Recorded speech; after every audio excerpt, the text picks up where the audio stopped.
Sir, ಈಗ ಬರಗಾಲ ವೀಕ್ಷಣೆ ಬಂದಿದ್ರಿ, ಏನು ಅನಿಸ್ತು? ನೋಡ್ತಾ ಇದ್ರಿ ಎಲ್ಲ ಕಡೆ, ಏನೆಲ್ಲ ವೀಕ್ಷಣೆ ಮಾಡಿದ್ರಿ, ಏನು ಜನತಾದಳ ಪಕ್ಷದ ಕಡೆಯಿಂದ ಪಕ್ಷದ JDLP ನಾಯಕರಾಗಿರ್ತಕ್ಕಂಥ ಮಾನ್ಯ ಸುರೇಶ್ ಬಾಬಣ್ಣ ಅವರು, ಪಕ್ಷದ ಕೋರ್ ಕಮಿಟಿ ಅಧ್ಯಕ್ಷರಾಗಿರ್ತಕ್ಕಂಥ ಕೃಷ್ಣಾರೆಡ್ಡಿ ಸಾಹೇಬರು, ಜೊತೆಯಲ್ಲಿ ವಿಜಯಪುರ ಮತ್ತು ಬಾಗಲಕೋಟೆ ಜಿಲ್ಲೆಗಳಿಗೆ ಬರಪೀಡಿತ ಪ್ರದೇಶಗಳಿಗೆ ವೀಕ್ಷಣೆ ಮಾಡ್ತಕ್ಕಂಥದ್ದಕ್ಕೆ ಪಕ್ಷದ ರಾಜ್ಯಾಧ್ಯಕ್ಷರು, ಕೇಂದ್ರದ ಸಚಿವರು ಮಾನ್ಯ ಕುಮಾರಣ್ಣ ಅವರು ನಮ್ಮ ಎಲ್ರಿಗೂ ಕೂಡ ಬರಪೀಡಿತ ಪ್ರದೇಶಗಳಿಗೆ ಭೇಟಿಯನ್ನು ಕೊಡಬೇಕು, ರೈತರ ನಿಜವಾದಂಥ ನೈಜ ಸಮಸ್ಯೆಗಳೇನಿದೆ ಅದನ್ನು ಅರ್ಥ ಒಂದು ವರದಿಯನ್ನು ಮಾಡಬೇಕು ಅಂತಕ್ಕಂಥದ್ದನ್ನ ಈಗಾಗಲೇ ಮಾನ್ಯ ಕುಮಾರಣ್ಣ ಅವರು ನಮ್ಮೆಲ್ಲರಿಗೂ ಕೂಡ ಹೇಳಿದ್ದಾರೆ. ಆ ಹಿನ್ನೆಲೆಯಲ್ಲಿ ಜನತಾದಳ ಪಕ್ಷ ನಿಮಗೆ ಗೊತ್ತಿದೆ, ಇದೊಂದು ಪ್ರಾದೇಶಿಕ ಪಕ್ಷ, ರೈತರ ಪರವಾಗಿ ಸದಾಕಾಲ ಒಂದು ಕಮಿಟ್ಮೆಂಟ್ ಇಟ್ಕೊಂಡು ಕಳೆದ 30 ವರ್ಷದಿಂದ ನಿರಂತರವಾಗಿ ಹೋರಾಟ ಮಾಡ್ತಾ ಇರ್ತಕ್ಕಂಥ ಪಕ್ಷ. ಈ ಭಾಗದಲ್ಲಿ ವಿಶೇಷವಾಗಿ ಇದು ಕೇವಲ ನಾನು ಒಂದು ಭಾಗಕ್ಕೆ ಅಂತಕ್ಕಂಥದ್ದನ್ನ ಇವತ್ತು ಬರವನ್ನು ಸೀಮಿತ ಮಾಡಲಿಕ್ಕೆ ಇಷ್ಟಪಡೋದಿಲ್ಲ. ಇದು ಹಳೆ ಮೈಸೂರು ಪ್ರಾಂತ್ಯ ಇರ್ಬೋದು, ಇವತ್ತು ಕಿತ್ತೂರು ಕರ್ನಾಟಕಕ್ಕೆ ಬಂದು ಈ ಒಂದು ಪುಣ್ಯ ಮಣ್ಣಲ್ಲಿ ಇವತ್ತೇನು ನಾವು ನಿಂತಿದ್ದೇವೆ, ಕಲ್ಯಾಣ ಕರ್ನಾಟಕದಲ್ಲಿಯೂ ಕೂಡ ಈ ಬಾರಿ ಮುಂಗಾರುನ ನಂಬ್ಕೊಂಡು ರೈತಾಪಿ ವರ್ಗ ಬಿತ್ತನೆಯನ್ನು ಮಾಡಬೇಕಾಗಿತ್ತು. ಅವ್ರದ್ದಾದಂಥ ಒಂದು ಗುರಿಯನ್ನು ಇಟ್ಕೊಂಡಿದ್ರು. ಹೆಚ್ಚು ಕಮ್ಮಿ 5.5 ಲಕ್ಷ ಹೆಕ್ಟೇರಷ್ಟು ಬಿತ್ತನೆ ಮಾಡಬೇಕು ಅಂತಕ್ಕಂಥ ಗುರಿ ಇತ್ತು. ಆದರೆ ಇಲ್ಲಿವರೆಗೂ 1.3 ಲಕ್ಷ ಹೆಕ್ಟೇರಷ್ಟು ಮಾತ್ರ ಬಿತ್ತನೆ ಮಾಡೋಕ್ಕಾಗಿದೆ. ಅದರಲ್ಲೂ ಬಿತ್ತನೆ ಮಾಡಿರ್ತಕ್ಕಂಥ ಕೆಲವೊಂದಷ್ಟು ರೈತಾಪಿ ವರ್ಗ ಮುಂಗಾರು ಈ ಸಲ ನಮ್ಮ ಕೈ ಹಿಡಿಯುತ್ತೆ, ಮಳೆ ಬರುತ್ತೆ, ಹೇಗೋ ನಮಗೆ ಬಿತ್ತನೆ ಮಾಡಿದಂಥ ಇಲ್ಲಿ ತೊಗರಿ ಇರ್ಬೋದು ಅಥವಾ ಜೋಳ, ಮೆಕ್ಕೆಜೋಳ ಇರ್ಬೋದು, ಹತ್ತಿ ಇರ್ಬೋದು, ಈ ರೀತಿ ಅನೇಕ ಕೃಷಿ ಚಟುವಟಿಕೆಗಳಲ್ಲಿ ರೈತರು ನಿರಂತರವಾಗಿ ಏನು ಈ ಕೃಷಿ ತಾಯಿಯನ್ನು, ಭೂಮಿಯನ್ನು ನಂಬ್ಕೊಂಡು ಬದುಕು ಕಟ್ಕೊಂಡಿದ್ದಾರೆ. ಅಂಥವ್ರಿಗೆ ಈ ಬಾರಿ ಸಂಕಷ್ಟದ ದಿನಗಳು ತೀವ್ರವಾಗಿ ಎದುರಾಗಿದೆ. ಆ ನಿಟ್ಟಿನಲ್ಲಿ ಇವತ್ತು ಬಂದು ಬರ ವೀಕ್ಷಣೆ ಮಾಡ್ತಕ್ಕಂಥದ್ದಕ್ಕೆ ಈ ಭಾಗದಲ್ಲಿ ಇಂಡಿ ವಿಧಾನಸಭಾ ಕ್ಷೇತ್ರ, ಜೊತೆಯಲ್ಲಿ ನಮ್ಮ ಬಸವನ ಬಾಗೇವಾಡಿ 2 ಕ್ಷೇತ್ರದಲ್ಲಿ ಬೆಳಗ್ಗೆಯಿಂದ ರಾತ್ರಿವರೆಗೂ ರೈತರ ಹೊಲ ಗದ್ದೆಗಳಿಗೆ ಒಂದು ಭೇಟಿಯನ್ನು ಕೊಡಬೇಕು ಅಂತಕ್ಕಂಥ ತೀರ್ಮಾನ ಮಾಡಿದ್ದೇವೆ. ಇಲ್ಲಿ ಸರಿಸುಮಾರು 6 ಎಕರೆ ಜಮೀನನ್ನು ಹೊಂದಿರತಕ್ಕಂಥ ಈ ಭಾಗದ ರೈತರೇನಿದ್ದಾರೆ, ಇಲ್ಲಿ ತಾವೆಲ್ಲ ನೋಡ್ಬೋದು, ಸಂಪೂರ್ಣವಾಗಿ ಇವತ್ತು ಇಲ್ಲಿ ಏನೊಂದು ಮಳೆ ಆಗಬೇಕಾಗಿತ್ತು, ಆಗದಿರ ಇರೋದ್ರಿಂದ ಇವತ್ತು ಇಲ್ಲಿ ಯಾವುದೇ ಒಂದು ಬಿತ್ತನೆ ಆಗಿಲ್ಲ.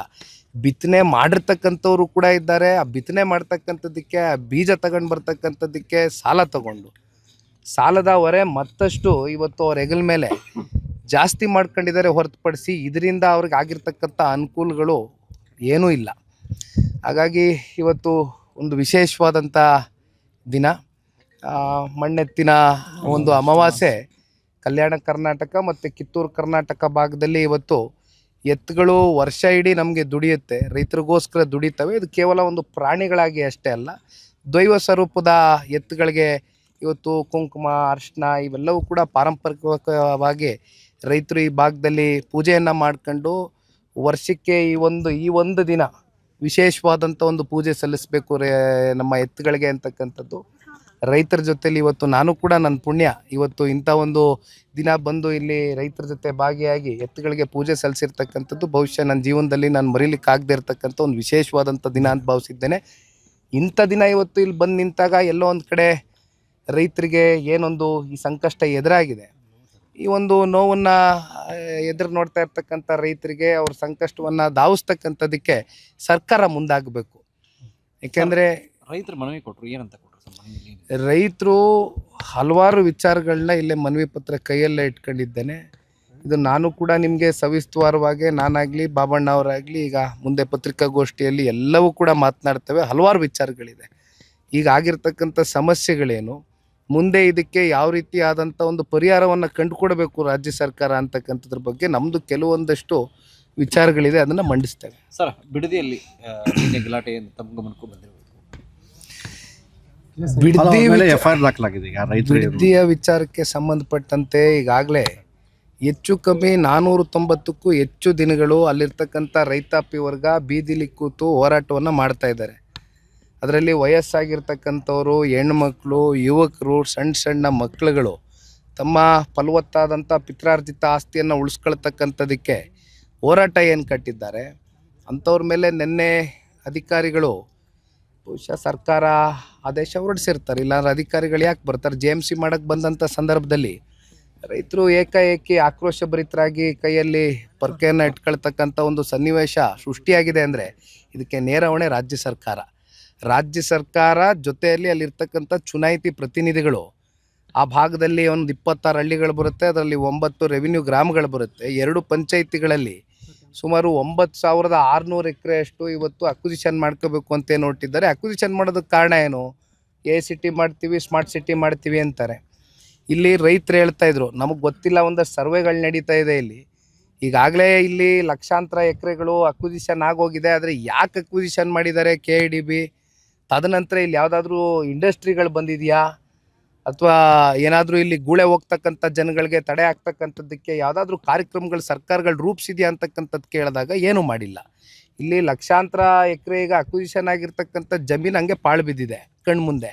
ಈಗ ಫಲವತ್ತಾದಂಥ ಜಮೀನಿಗೆ ಕೈ ಹಾಕ್ತಕ್ಕಂಥ ಅಗತ್ಯತೆ ಇದೆಯಾ? ಅಲ್ಲಿರ್ತಕ್ಕಂಥ ರೈತರ ಕೂಗಿಷ್ಟೇ.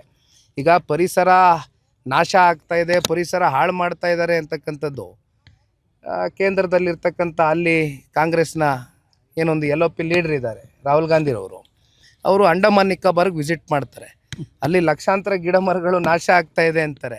ಅದೇ ಬಿಡದಿಗೆ ಬಂದರೆ ನಿಮಗೆ ತೆಂಗಿದೆ, ಮಾವಿದೆ, ಅಡಿಕೆ ಇದೆ, ಈ ರೀತಿ ರೇಷ್ಮೆ ಇದೆ. ರೇಷ್ಮೆ ಹೆಚ್ಚು ಕಮ್ಮಿ 50% ಅವಲಂಬಿತರಾಗಿದ್ದಾರೆ. 2 ಪಂಚಾಯತಿಲಿ 35 ಕೋಟಿಯಷ್ಟು ವರ್ಷಕ್ಕೆ ಆದಾಯ ಉತ್ಪಾದನೆ ಆಗ್ತಾ ಇದೆ. ಈ ರೀತಿ ಬದುಕು ಕಟ್ಕೊಂಡಿದ್ದಾರೆ, ತೋಟಗಾರಿಕೆ ಮಾಡ್ತಾ ಇದ್ದಾರೆ, ತರಕಾರಿ, ಹಣ್ಣು, ಹೂವೆಲ್ಲ ಬೆಳೀತಾ ಇದ್ದಾರೆ.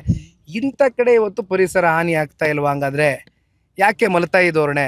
ಅಲ್ಲೆಲ್ಲೋ ಅಂಡಮಾನ್ಗೆ ಹೋಗೋದ್ ಬದಲು ಇಲ್ಲಿ ಬಿಡದಿಗೆ ಬಂದುಬಿಟ್ರೆ ಬಹುಶಃ ಇಲ್ಲಿ 136, 138, ಅದೆಷ್ಟೋ 140 ಎಷ್ಟೋ ರೀಚ್ ಆಗಿದಾರಲ್ಲ. ಇವತ್ತು ಕಾಂಗ್ರೆಸ್ ಸರ್ಕಾರಕ್ಕೆ ಪಾಪ ಆಡಳಿತ ಮಾಡೋದಕ್ಕೆ ಜನ ಇಲ್ಲಿ ಆಶೀರ್ವಾದ ಮಾಡಿದ್ರಲ್ಲ.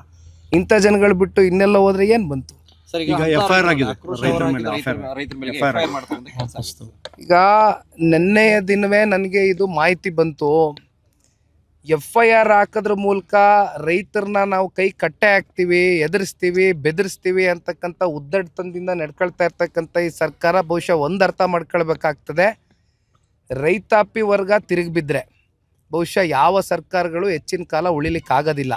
ಅದು ಮುಂಬರ್ತಕ್ಕಂಥ ದಿನಗಳಲ್ಲಿ ಬಹುಶಃ ಈ ಸರ್ಕಾರದ ಪತನಕ್ಕೆ ರೈತರು ಅವರ ಎದೆ ಮೇಲೆ ಏನು ಮರಣಶಾಸನವನ್ನು ಬರೀಲಿಕ್ಕೆ ಹೊರಟಿದ್ದಾರೆ ಈ ರಾಜ್ಯ ಸರ್ಕಾರ.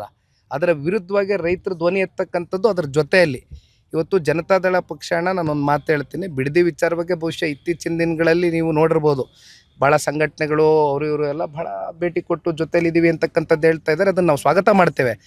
ಆದರೆ ಮೊದಲನೇ ದಿನದಿಂದನೂ ಕೂಡ ಜನತಾದಳ ಪಕ್ಷ ಒಂದು ಇಲ್ಲಿ ಕುಮಾರಸ್ವಾಮಿ ಅವರಾಗಲಿ, ನಾನಾಗಲಿ, ಬಾಬಣ್ಣ ಅವರಾಗಲಿ, ಅಲ್ಲಿರ್ತಕ್ಕಂಥ ಜಿಲ್ಲೆ ನಾಯಕರಾಗಲಿ ಒಂದೇ ಹೇಳಿರೋದು, ಇಫ್ ಎಟ್ ಆಲ್ ಕನ್ಸೆಂಟು 80% ಅಂತಕ್ಕಂಥದ್ದನ್ನ ರಾಜ್ಯ ಸರ್ಕಾರ ಏನು ಹೇಳ್ತಾ ಇದ್ದಾರೆ, ರೈತರು ಕೊಡೋ ಅಂಥದ್ದಕ್ಕೆ ಏನಾದರೂ ಮುಂದೆ ಬಂದು ಕೊಡ್ತಾರೆ ಅನ್ನೋದಾದರೆ, ಅವ್ರ ಒಪ್ಪಿಗೆ ಇದೆ ಅನ್ನೋದಾದರೆ ನಾವು ತಕರಾರು ಎತ್ತಲ್ಲ. We are not against development, ಅಭಿವೃದ್ಧಿಯ ವಿರೋಧಿಗಳಲ್ಲ.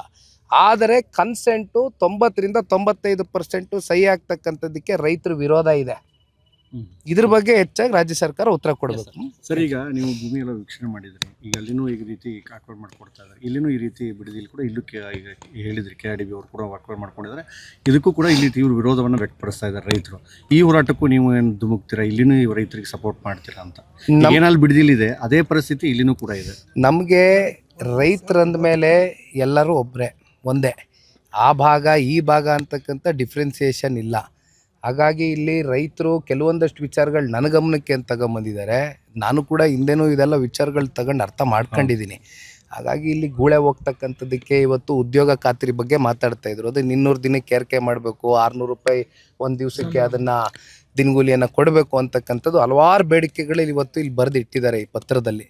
ಇದನ್ನು ಸನ್ಮಾನ್ಯ ಕುಮಾರಣ್ಣ ಅವರ ಗಮನಕ್ಕೆ ತಗೊಂಡು ಬರ್ತೇವೆ. ಅಂತಿಮವಾಗಿ ರೈತರ ಜೊತೆನಲ್ಲಿ ಅದು ಯಾವುದೇ ಭಾಗ ಇರಲಿ, ಅದು ಕಿತ್ತೂರು ಕರ್ನಾಟಕ ಇರಲಿ, ಕಲ್ಯಾಣ ಕರ್ನಾಟಕ ಇರಲಿ, ಮಧ್ಯ ಕರ್ನಾಟಕ ಇರಲಿ, ಹಳೆ ಮೈಸೂರು ಇರಲಿ, ಉತ್ತರ ಕನ್ನಡ ಇರಲಿ, ಜನತಾದಳ ಪಕ್ಷ ಬದ್ಧ ರೈತರ ಜೊತೆ ಗಟ್ಟಿಯಾಗಿ ನಿಂತ್ಕೊತೇವೆ. ಈಗ MB ಪಾಟೀಲ್ ಹೇಳಿದ್ರು, ಇಲ್ಲ 600 ಎಕರೆ ಇದೆ ಅಂತ ಹೇಳಿ ನಿಮ್ಮ ತಾಯಿಯವ್ರ ಹೆಸರನ್ನ ಅಲ್ಲೇನೇ ಇದೆ, ಅದಕ್ಕೆ ಅವ್ರು ರೀತಿ ಮಾಡ್ತಾರೆ. 600 ಎಕರೆ ಜಮೀನಿದೆ, ಅವ್ರದೇ ಸ್ವಂತಕ್ಕೆ ಇದೆ ಅಂತ ಹೇಳಿದ್ರು. ಅದಕ್ಕೆ ನೀವು ಕೂಡ ರಿಯಾಕ್ಟ್ ಮಾಡಿದ್ರು, ಬಿಡದಿಲ್ಲ ಅಲ್ಲೇ ನಿಮ್ಮದೇ ಇದೆ ಅಂತ ಹೇಳಿ. ಅದಕ್ಕೆ ಅಷ್ಟಿದೆ ಎಷ್ಟಿದೆ ಸರ್ ಅಂತ ಇದೆಯಾ? ಅದ್ರ ಸೊಬ್ಬನೇ ಈ ರೀತಿ ಹೋರಾಟ ಮಾಡ್ತಾ ಇದ್ರೆ ಅಂತ. ನಾನು ಇದನ್ನು ಬಿಡದಿನಲ್ಲೇ ಮಾತಾಡಿದ್ದೀನಿ.